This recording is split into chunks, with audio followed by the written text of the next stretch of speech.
I'm your Slocum 93, you're joining me for Baby Bum, Chapter 16, Final Push. You're standing next to Selma in the middle of the dance hall, where the power has just gone out. Excuse me, Selma, I'm gonna scream, or die, or both. I'd be frustrated too, dear. Miles comes back after examining the electrical box, a frown on his face. Someone cut the electrical line. We're not getting power back tonight. Looks like you're in a real pickle. It's a perfect chance for me to see how you handle a tough situation. Right. Perfect. You turn to your friends, intent on giving them orders to try and fix the party. But you can't. You just can't. You turn back to Selma. I know what's supposed to happen here. I'm supposed to rally my friends, and they're supposed to turn this around. Then you're supposed to be impressed with my ability to lead. I get the job, and everything's great. But everything's not great. How do you mean?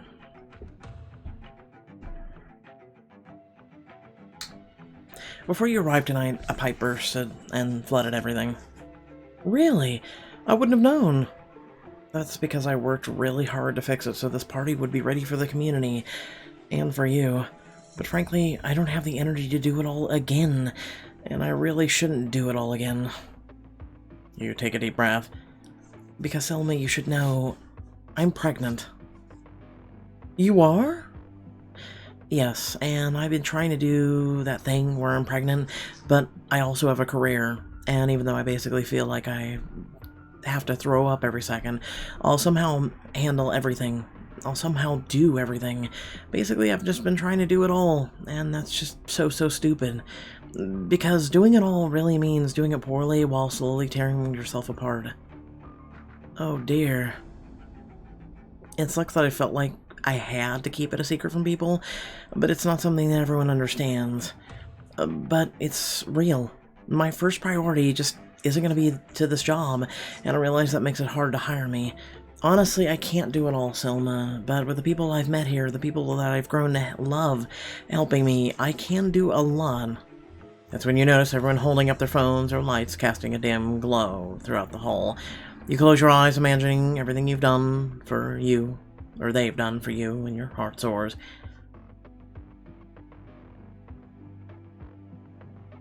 The power's back on. At least, we aren't standing in the dark now. You see now that your friends have formed a line in front of Selma. Louisa steps forward first and looks to Selma. Jen was pregnant when she renovated my rundown bar.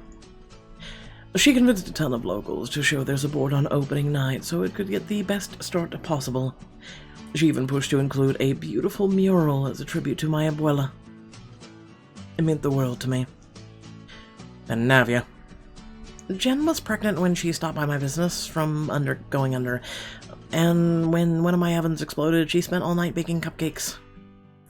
Not to mention, she went the extra mile to cheer me up when I was ready to abandon pretty much the only thing that mattered. Also, you put her through living hell and never apologized for it. Bao steps forward. Jen was pregnant when she helped raise money for the dance hall, and I'm confident she squeezed every last dime from the fundraiser attendees. That's just how fierce she is. And Anna. Jen was pregnant when she interviewed with you, all while the other stuff was going on. And I don't know if you remember, but you did offer her a job on the spawn. You were really impressed with her. Like, really impressed. Were you in the room? I remember. Elijah. Jen was pregnant when, okay, I'll be honest, I didn't know what that line was gonna be all about when I got in it. All I know is Jen looks damn near perfect in just about every outfit I throw on her. And, she made my life better. Every time she's in my store, she's working. What that's the kind of dedication is inspiring. Y'all. Tears well up in your eyes as Miles steps forward. Jen didn't give up. She was pregnant when the governor ended our program. And when we went to his party, well, she went over as guests, so they'd support her. And his wife. No surprise, but she got the governor to give us more than we asked for. She's the most capable person I've ever known. Love steps forward and takes her hand. Wait, Clint Covington? Are you the father? I am. And proud to be. This woman right here has done more while pregnant than any self-made man I've ever met. No offense, but passing her up would make you a damn fool, and then some. Strong words, and I certainly appreciate all these people coming forward. But I'm not blind. I've seen what you can do for myself. Wait, does that mean... It means you're hired, dear. Welcome to Sweet Selma Cookies. Thank you so much for this opportunity. You look around your friends, the community you've grown so close to since coming here, each one of them holding a particular part of your heart. A lump rises in your throat as you realize what you have to do. I'm afraid I have to decline your offer. What? Okay, this book just went from redeeming quality of a 5 to 0. Really? Oh? Are you sure about that, dearie? I thought you really wanted this job. Up until 12 milliseconds ago, I did too. Trust me, I did. But I realized something just now. I realized I have a lot more to offer, Gracetown. I've already had the chance to help so many businesses during my short time here. And I've made lifelong friends because of it. I know where there's more good left for me to do, and while it's risky to say no to a job offer while I'm pregnant, you look at each of your friends in turn, I know no matter what, this baby's going to be taken care of. I can't say I expected this, but I think I understand. If you change your mind, you know where to find me. I'd love for you to whip my marketing team into shape. Maybe in another life. Well, with that, I think it's time for me to mosey on home. I've got a fine whiskey calling my name. Which reminds me, it's no wonder you never took a drink from me, dear. I must have been insufferable. It wasn't easy, and to be honest, you're pretty pushy. I'm gonna miss out not working with you, Jen Cassidy. You're sharp as a whip. Selma gives you a final smile before heading out. You drop your hand to your stomach, beaming as you give it an affectionate rub. Because you're a dummy. Mama might not have gotten the job, but I got something even better. Just as your friends begin to crowd you, Keith and some fellow officers drag Craig in through the back door. Get your hands off me! I'm the governor's nephew! I have privilege! Let me guess, he got the power and caused the water leak? You must have some latent talents for police work. Impressive. It's not talent. I just know that where there's trash, there's rats. Where there's sloppy work and sexism, there's this pig. Craig is dumber than a sack of hammers. No, that's saying dumber than a sack of hammer. Where there's trash, there's rats. Well, you're right. This one was holding wire cutters and had some other suspicious tools in his vehicle. That doesn't make me guilty. When we approached him, he yelled, okay, I cut the wires, but you can't prove I caused the leak. I'm the governor's nephew. Craig, why? Why sabotage the festival? Don't you care about Gracetown at all? He glares at you, eyes blazing with fury. I care plenty, but I care about ruining you so much more.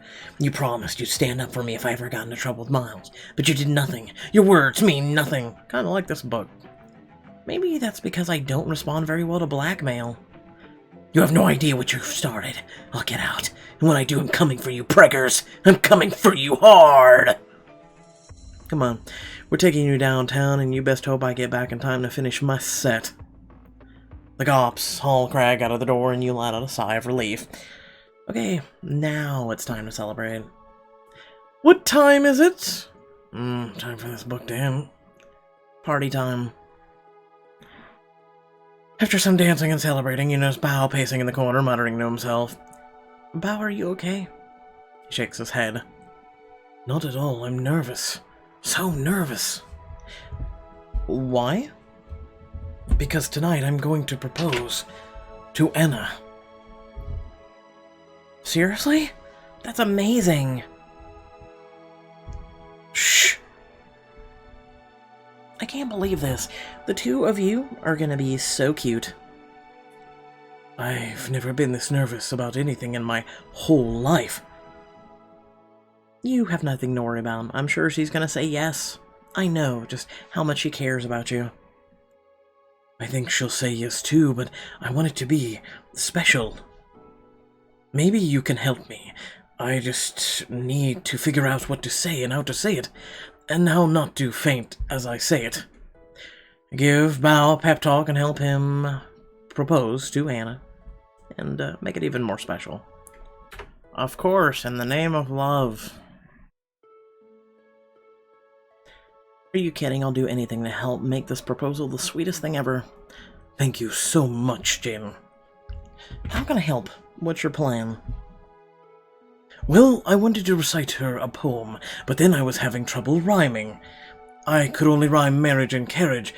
I had one other one, but there isn't an easy way to make bear itch romantic.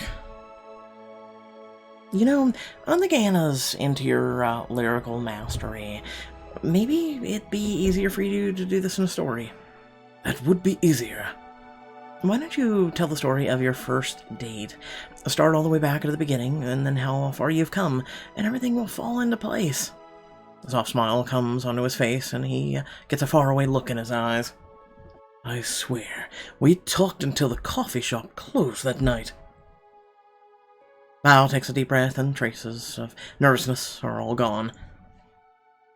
Thank you, Jin. I think I've got this. Great, and if I see an opportunity during your proposal, I'll try and help you out even more. You're the best almost sister a guy could have. I know. Now get out of here, and get engaged to my sister. You give him a playful shove. He makes his way across the dance hall to Anna, who beams at him. There you are. I was worried I'd lost you. Never.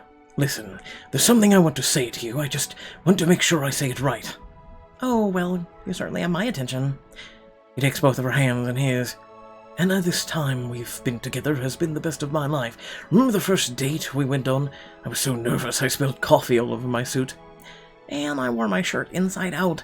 I still look good, obviously, but that's beside the point. Sorry to interrupt. You were being super romantic. But once we got to talking, the hours flew by.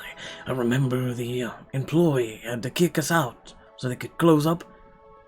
So we spent the rest of the night walking around town until the sun was nearly up. We've come a long way since then. They've been so many dates. And crafts. Don't forget the crafts. And home-cooked meals. But our conversations are still my favorite. I could spend the rest of my life talking with you. Okay, where are you going with this? The crowd starts to form, and Bao kneels down. Anna covers her mouth and gasps. Bao, oh my god, are you... Time to set the mood. I should shine my phone light on them, get the band to play romantic music. Rush over to the stage, waving arms at Keith and his bandmates. Quick, play a love song. You heard her. Keith and his band start playing a soft melody on their acoustic guitars, the sound filling the room. In front of Bao, Anna smiles. Mood music. Nice touch. More importantly, Bao pulls out a box from his pocket and opens it up to reveal a beautiful diamond ring. Anna Marie Cassidy, would you do me the honor of becoming my wife? Anna's eyes fill with joyful tears as she nods her head. Did I say yes? Yes, of course, yes.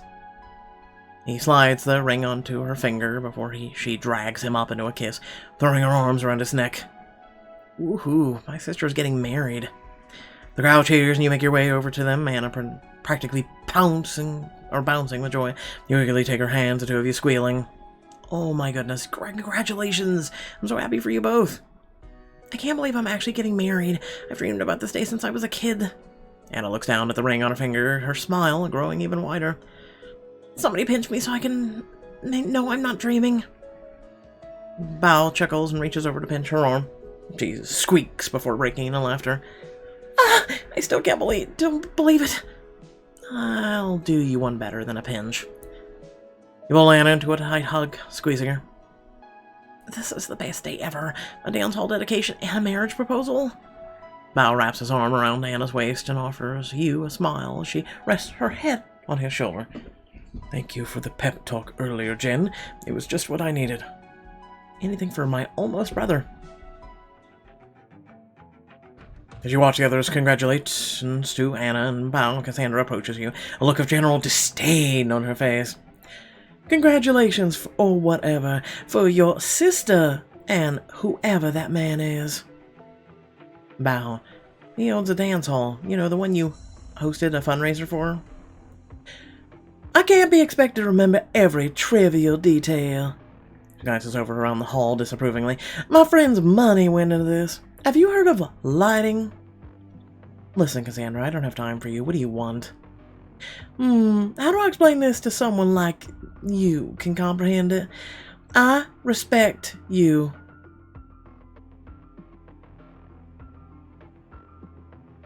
Okay. She shudders. That must have been painful. It was painful for me. No, that's not what I meant at all. Let me try again. At the governor's party, after Clint discussed his feelings regarding my behavior, I realized that you've got your hooks in him more than I reckoned. A child's one thing, but his devotion, that really shook me. Cassandra...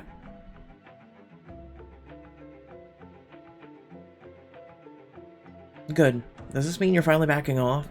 No, I don't back off, but I do show mercy. A lamb should know when it's destined for a slaughter. You haven't been able to take me down yet. I'm not the one you need to worry about. I'll ask you again, what do you want? I just want to offer you a friendly warning. It's become apparent that Clint and I will never be. He's fallen for... She shuts her eyes. She eyes you up and down, repulsed. Something alluring about you, but his family won't be so easily seduced. I mean, it took a surprisingly long time to get them to love me, and I'm much better than you. I'm afraid once Clint's father meets you, your life is going to get so much worse. Why do you suddenly care? I don't. Did I give that impression? I'm telling you because I sense a battle coming, and since I'm likely to have a front row seat, I want to make sure both sides are evenly matched. Do you know how embarrassing it'd be if someone who kept up with me for so long got torn apart in seconds? Great, thanks. You're welcome. Finally, some gratitude. No, I was saying thanks for still knowing you're a capital B. And without another word, Cassandra turns on her heel and leaves the dance hall. Just then Anna comes up to you with a mischievous look in her eyes. I thought she'd never leave. Come on, this way. She tucks you on your arm, pulling you towards the restroom. Anna, what's going on? Why do we have to meet in a bathroom? I got you a very special present to celebrate all of your hard work, and I didn't want anyone else to see it. I know you've never got something like this for yourself, but you deserve to feel like a goddess for a night, both inside and out. Anna hands you a box, and you open it to find a set of lacy maroon lingerie. Anna, this is beautiful. I thought you might want to surprise a certain person that been making eyes at all summer. Wear this gorgeous set of lingerie for a sexy encounter with your special someone, and unlock it for book 2. Mom, hand me my gun. Just make sure there's one bullet in the chamber. It was nice knowing all of you. I can't take the choices anymore. I just really can't. It actually pains me sometimes to cover this shit. It needs to be black, though. I'm just saying. Boudoir, babe. Quickly change your lingerie, then slip your clothing back on over it. This will certainly get some attention. Help me disappear from the party for a bit. Always. Need any help picking out who you're sneaking off with? Anna winks at you. Absolutely none.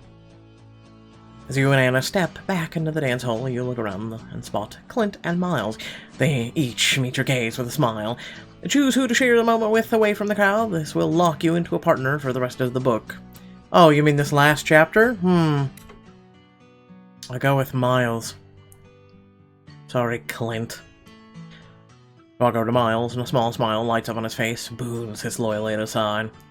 Well, Cassidy, the dance hall's a massive success. You've earned a celebration. Oh!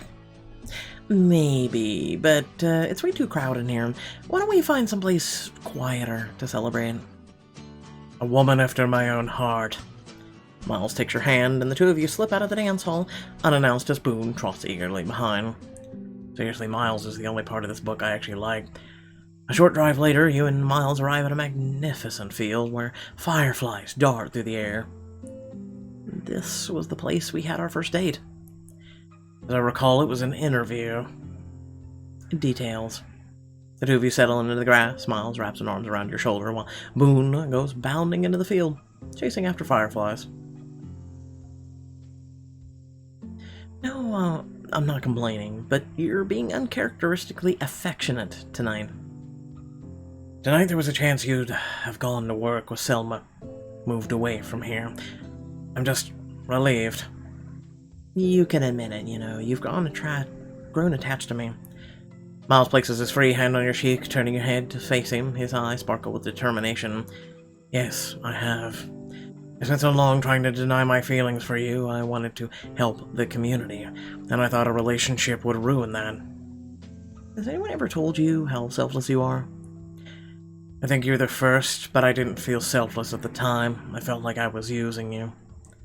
But then the council forced me to fire you, and the governor pulled out our funding. I thought I was going to lose everything. You gently place your hands on the top of Miles', taking it in yours and giving a soft squeeze. But you didn't. No, I still have a chance to make the world a better place, even be with you. It's overwhelming. Hey, we'll figure it out.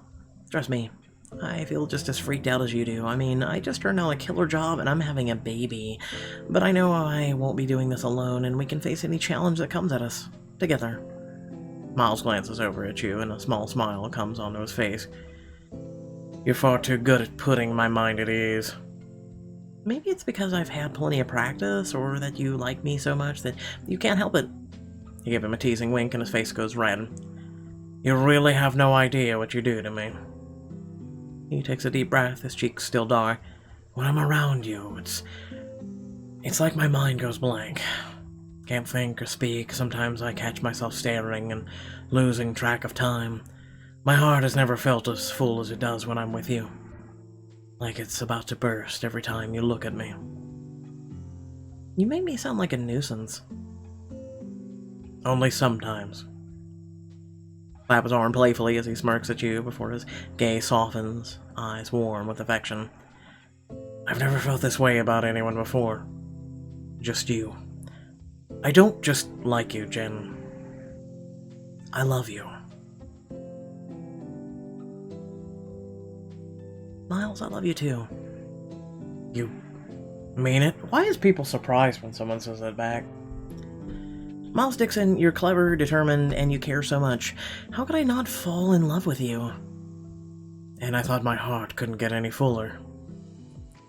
Now come here. You lean in and press your lips to Miles, soft, full of affection, and he melts against you. His eyes slide shut as you kiss tenderly. You wrap your arms around his neck, crawling into his lap, and his hands drop to your hips. I must be dreaming. Then I must not be doing a good enough job of convincing you this is real.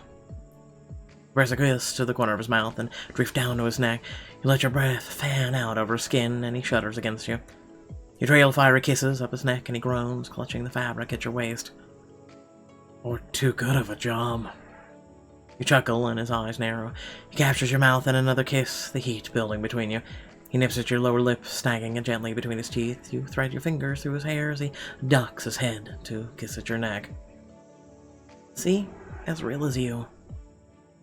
Miles smiles up at you and then drags his teeth over your pulse point, making you gasp.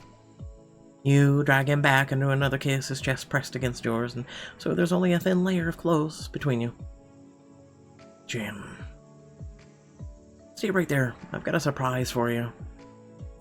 You place a hand on his chest for a moment before crawling out of his lap. You rise to your feet and take a few steps away, swaying your hips as you go.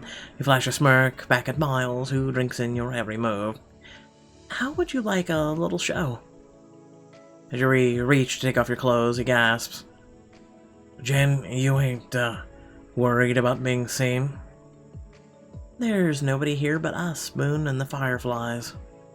Pull your shirt slowly up, revealing the red lace covering your stomach, and then you rest. His breath catches in his throat as the rest of your clothes slip to the ground, leaving you exposed before him. I take it you like it. His eyes roam your body, darkening with desire as they linger on your chest before moving lower. You're stunning. For that compliment, I think you've earned a reward. Perform. You trace your lips with your finger before your tongue darts out to gently lick the skin. Your fingers slowly trail down your neck to your chest. You let your mouth fall open as you give a soft moan, eyes fluttering shut. Tease.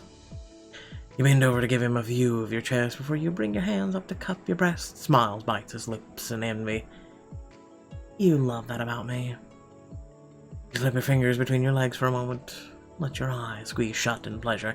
Finally you sink to your knees in the grass right in front of Miles, hovering just above his waist. Please, Jen, I want you. I need you. His voice is tinged with desperation, and you nibble his ear affectionately before whispering, I suppose we could move this to that comfy old truck of yours. Take your relationship with Miles to the next level and get some romantic time together. Spend more time with Miles. I'd love to. I'm sick of waiting to be with you. Then don't. You jump into Miles' arms, locking your legs around him as he carries you to his truck. He crashes into the passenger seat, you still on top of him. His lips find yours, desire clear in his eyes as you break apart for air. He chases after you, flicking his tongue teasingly over your upper lip.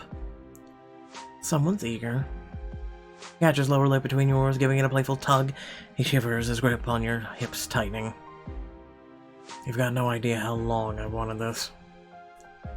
He nips at your collarbone, dragging his teeth over your skin. You gasp as he soothes the spot with a kiss. You tug at his collar before undoing the top button of the shirt and working your way down, slowly revealing more and more of his skin.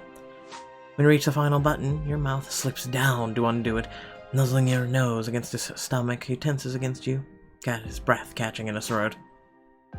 You're giving me some idea. You drop your hands down to his belt, unbuckling it, your hands brushing lower, pressing against him for a fleeting moment that makes him moan. You unzip his jeans and he shimmies out of them. Your gaze wanders over him, hungry with desire. Well? You sit back and let your gaze roam his body, admiring the taut line of his jaw and his smooth stomach. I could just stare at you all day. He takes your hand and brings it to his shoulder, for guiding your palm down his chest. He shifts your hand lower, brushing against his leg. His head tilts back with a gasp as his hips rock against yours. Or not. He smirks up at you as he slides his hand around to your back, pulling you closer. You squirm in his lap. That's what I thought. He kisses the curve of your breast through the lace of your underwear, his touch fleeting. He snaps one of your garters against your thigh, sending a jolt of pain through you as quickly as warms to pleasure. You really must like the lingerie. Bat your eyelashes as you teasingly slip one of your straps off your shoulder. He chuckles as he runs his hands over your thighs, unclipping the garters and working the stockings down your legs. I might like you even better out of it. He buries his face between your breasts. You gasp, clutching his shoulders. You release your hand on his chest and push him back against the seat of his truck. You flash a smug smile as you grind your hips down, making him groan. My turn. You drag your nails down his chest, leaving a red line streaking over his skin. Groans arching up in contact. You nip at his collarbone as you drop a hand down between you to rub between his legs. The gasps digging his fingertips into your hips. Jen. He trembles against you as you alternate kisses and licks all the way down his chest. You bite down on the juncture of his hip as you slip your hand into his underwear. He moans, hips bucking against you. Need something? Your fingers stroke over his skin, setting a fast pace only to abruptly pull away. You tug his underwear down as you drop to your knees on the floor of the truck. He threads his fingers through your hair, pulling you in. You chuckle, running your tongue up his under thigh. More, please. You dip your head between his legs, your breath fanning over his sensitive skin before you move in closer. Your tongue nimbly flicks and swirls over his core. He clutches his arm, rests until his fingers turn white, moans falling from his lips. His taste fills your senses as you move over him. Each movement makes his whole body quake. You press a final kiss to his thigh, then pull away. You flash him a grin as you lick your lips sensually. How you doing up there, Mr. Mayor? He pants for breath, his hair disheveled as he looks down at you. You rub your hands over his thighs, teasing the inside of them. He catches your arms and drags you back and up into his lap, his eyes greedily taking in every inch of your body. I've wanted this for so long. I never thought. You press a finger to his mouth, cutting him off before leaning in to whisper against his lips, the taste of him still on your tongue. Stop thinking. Just feel. He slides his eyes shut as you come together in a kiss that quickly builds in passion, until you desperate for more. He kisses down your jaw, neck, every brush of his mouth setting fire to your veins. Jen, I want you, all of you. Why don't you take what you want, then? He grins, and suddenly your world is spinning as he swaps places with you, pinning you against the chair. He pulls the handle beside the seat, tilting it back so he can brace himself above you. I like this more aggressive side of you. Rather than answer, he just slips his hand into your underwear. Pleasure courses through your body as he presses against you. His fingers stroke over your skin, brushing against every tender spot until you feel a familiar pressure build inside. Gasp as he pulls his hand away, leaving your body aching with need. He tugs your underwear down and positions himself over you. I'll keep you here all night if I could. Don't hold back. Without skipping a beat, his lips crash on yours, his fingers delving into your hair. He presses his hips together and you both moan at the feeling. He starts up a rhythm and you clutch his shoulders. In response, he quickens the pace, and the intensity building with each thrust of his hips. All you can do is hold on, every inch of your body burning with desire. Like that. Your fingernails rake into his back, desperately clinging to him, hoping for pressure building inside to relieve. He bites down on your lower lip, pulling it away, then releasing it with a snap you moan into his mouth. Every shift of his hips as you keen, all the tension from the first moment you met comes to a crescendo. He drops his head against your shoulder, breathing ragged. The car shakes beneath you as the bodies come together again and again, the sensations starting to overwhelm you. The rhythm begins to build to its peak, but Miles refuses to relent. Each touch, caress, kisses, move is all him. The heat of your bodies fogs up the car windows, but you don't care. Suddenly the pressure releases, stars explode before your eyes as the ecstasy floods through you. Your grip tightens as he continues to move against you, your bodies tangling impossibly together. All you can do is cry out and lose yourself in his embrace.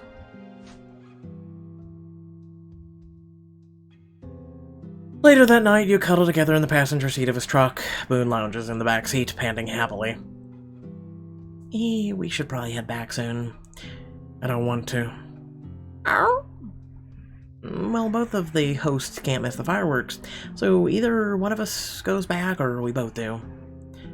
I'd rather stay here with you. Don't worry. There's plenty of time in the future. This is just the beginning of our time together. We've got years to come. And I promise we'll get some more time to ourselves soon. When you put it that way, missing out on one of the evening doesn't sound too bad. Alright, I'll leave my warm, comfortable truck, but just for your sake. Your sacrifice will be noted. Give his lips a quick peck before moving to get out of the car, only to pause. Oh, and one more thing. I love you, Miles Dixon, just so you know. His eyes go wide for a moment before he offers you a sweet smile. I love you too, Jen. You and Miles gather your clothes and get dressed before heading back to the festival. As the night comes to a close, you meet with the rest of the festival goers outside the fireworks. You find a spot on the street with Miles and reach over to take his hand. Boone sits between you, wagging his tail. This has certainly been a holiday to remember. The first of many. Ow! As Boone chases a firefly, you lean against Miles' shoulder and look around at your friends nearby. Oh, look at the red one! It's beautiful and so high up there! As long as it didn't exceed the 300 feet per Gracetown regulations. But it's quite pleasing to the eye, like you. Bow, you didn't plan the fireworks for me too, did you? I guess you could say they're a reflection of how I'm bursting with happiness inside. Hands down the best part of the day. Because we're not cleaning up Greg's mess? And you know there's you? Elijah smiles, wraps an arm around Louisa. He pulls her tightly against him, then kisses her forehead. This right here feels like all of our hard work paid off. As the fireworks soar into the sky and explode, you place a hand on your belly, giving a gentle rub. Next year, little baby, you'll get to see all this with your own eyes. I can't wait for you to feel how much your family loves you. Your friends around you laugh and sit closer to each other, and I know they can't wait to meet you too.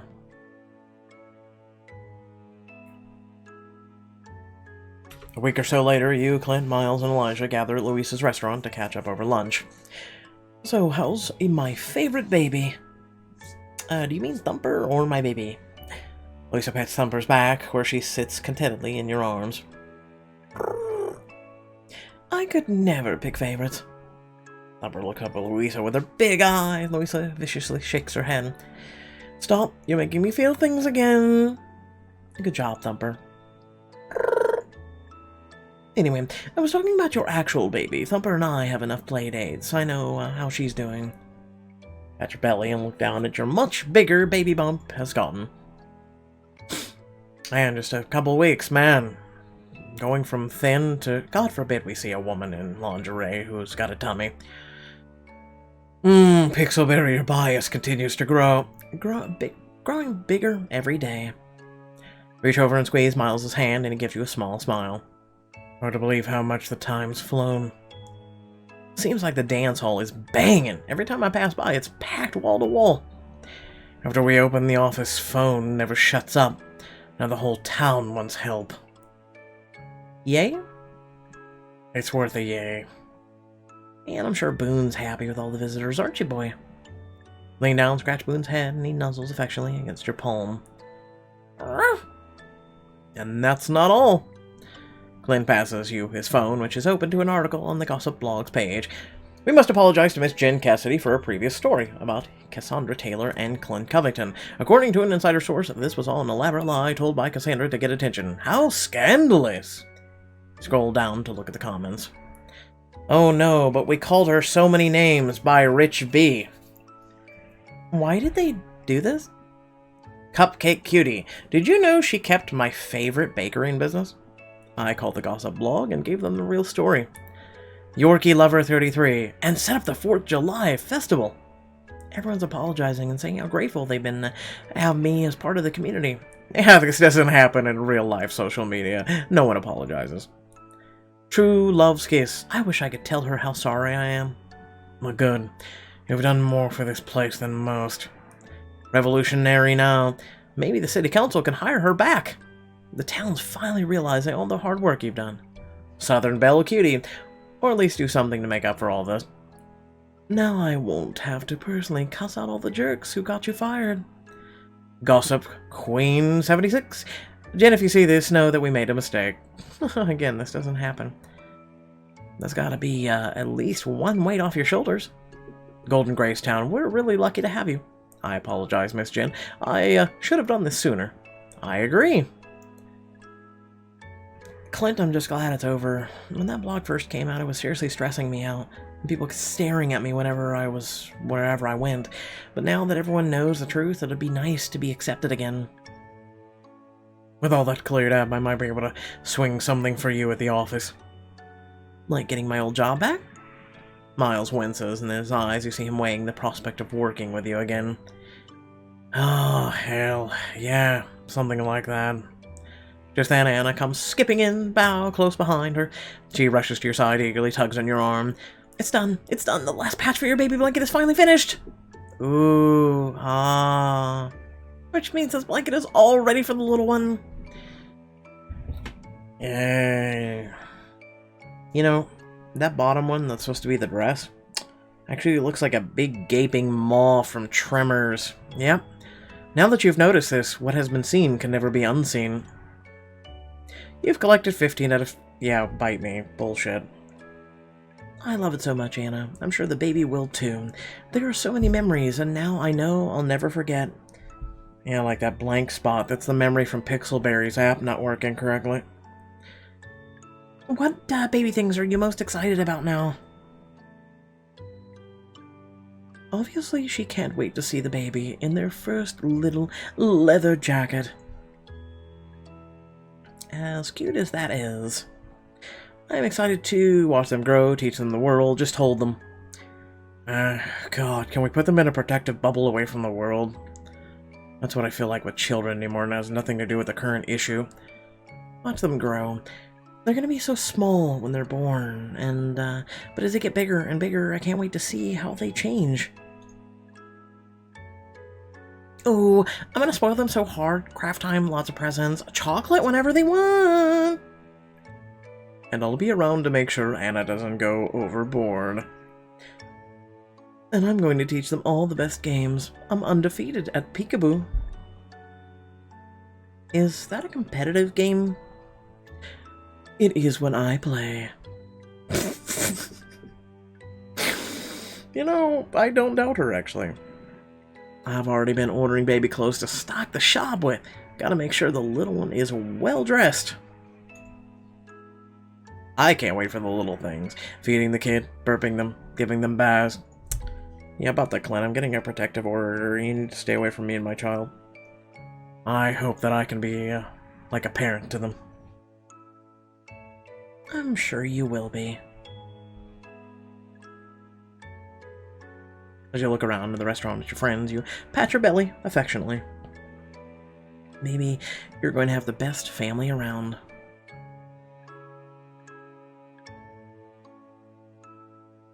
Congratulations, you've earned enough baby blanket patches to unlock a bonus scene. In Louisa's restaurant, you stand next to a large box, wrapped in a purple paper and topped with a massive bow. Are y'all ready? Your friends erupt into cheers. You know we are. Open it. I can't wait to find out. We've waited long enough. On the count of 3. 1, 2,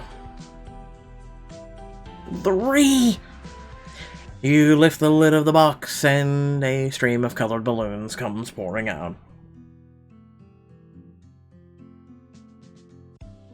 At Miles' house, the two of you are curled up on the couch, watching television. I don't know about you, but I'm seriously craving chocolate cake right now. I probably have a box mix in the kitchen. I'll whip it up. Just then a familiar voice comes blaring out of the television. Howdy y'all, I'm Craig Finch. Gracetown has been my home for years, but recently it's been changing. New businesses are flourishing and tourism's at an all-time high, but that might soon come to an end. What is this garbage? I don't know. Don't feel good though. He's probably campaigning against Miles. Mayor Dixon cares more about stealing the spotlight than helping the community, but I want to keep making Gracetown great, which is why I've decided to run for mayor in the upcoming election. He's what? Everyone hates the guy, but sure, run for mayor. As you drop Clint off at his house, he gets out of the car and you give him a wave. Thank you for everything today. You know I'm always there to make your life as easy as it should be. As he turns toward the porch and the front door opens and a figure steps out, Clint's eyes widen. Father? You and Miles hover the table of the town council's garden party. All anyone at this party is talking about is Craig's golf course plans. But most of the town can't even afford to golf. They'd rather have some nice landscaping they can't set foot on than nothing at all. Which means we're going to need a bigger idea if we want to win the council's support. You look around the party and spot an older couple sitting on the bench, children running across the room, and a few adults admiring the garden's flowers. And it suddenly comes to you. I know what we're gonna do. We're gonna build a park. You're being wheeled through the hospital. Miles hurries along as you clutch his hand. Whole jolts of pain spasming through your abdomen. It's time. I got you, Jen. Enjoy all that and more in Baby Bump 2. But first, we'll leave you with this. Just as you're leaving the restaurant, Mariana hurries inside. Her eyes wide, she pulls you aside in a rush. Marianne, what is it? Is something wrong? Not wrong, per se. I have no idea how I missed this until now. I swear it was invisible on the... Missed what? Is the baby okay? That's just it. You're not having a baby, Jen. Let me guess you're having twins. Oh, look at that. Look at that! Hey, welcome! You called it! You called it! Look at that! I'm so happy. You're having babies! Twins! Twins. You're having twins. Deliver them in baby bump too. Okay, before the rant, which you know is coming. Thank you all for watching. Please remember to like, share, and subscribe. Head down the description below. Links to social media, Discord, and if you like to support me and my content.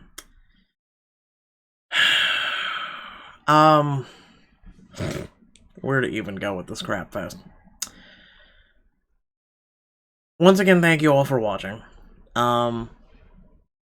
It's Baby Book 2. Or Bump. Which technically is not a bad bump anymore, is it? Especially if we're giving birth to the children. At least we know the book 2 will most likely be it.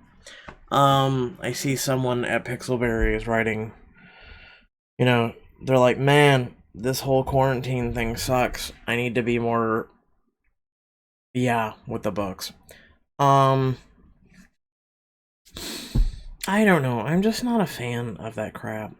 There's a time and a place for it, and it's not for gameplay. It's not for my channel, and I'm just tired of it. I really am. Correct me if I'm wrong. Feel free to let me know in the comment section below. Do you guys agree with me? Do you guys disagree with me? It's just, there's a time and a place for that. There's so many apps that offer that. There's so many books that offer that. We're wanting all new original things, and we're wanting, you know, something a little bit more. We're wanting, you know, just stories, not smut. And that is about the best way I can put it. With that being said, I picked Miles.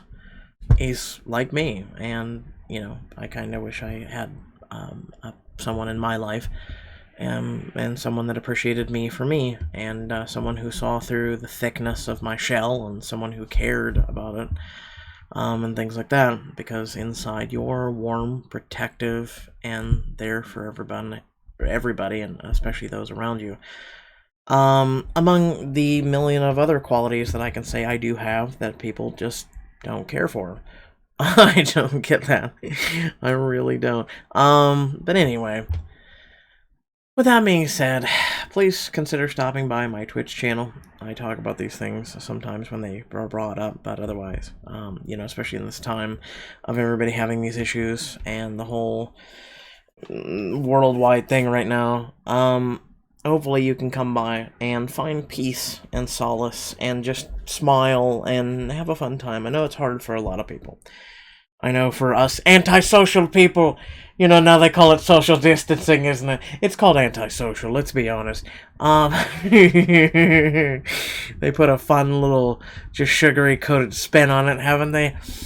Listen, it's my time to shine. So without further ado, thank you all once again for tuning in, and I hope to catch you all in the next video or on stream. Peace.